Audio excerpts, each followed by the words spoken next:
Portrait.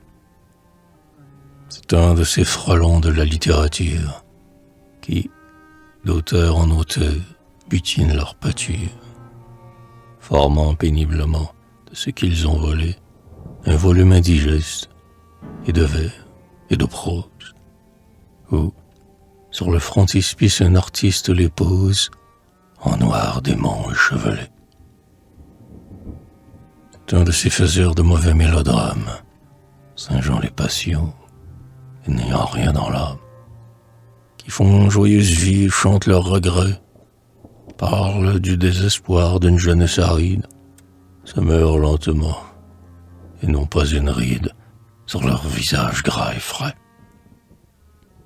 C'est un de ces dandys, de si fâle mode, qu'un ami de Provence à Paris incommode, qui nomment leur vieux père avec un air ailleurs, qui montent à Longchamp une jument fringante, ont un habit de stome à la coupe élégante et n'ont jamais payé ni cellier ni tailleur.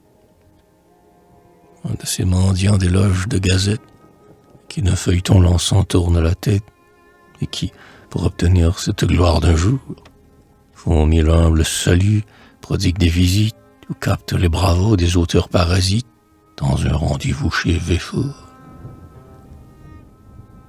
Là, lorsqu'ils ont vidé Champagne et Malvoisie, en le proclamant tous roi de la poésie, ils saignent de laurier l'heureux amphitryon.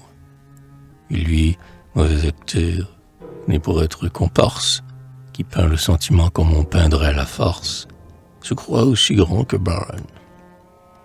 Je ne sais si les chants que son luth criard vibre ont de son faible esprit dérangé l'équilibre. Et lorsqu'il fit gémir la presse et l'éditeur, sans l'avoir demandé, j'ai reçu son ouvrage, avec ces mots écrits sur la première page, offert par la main de l'auteur.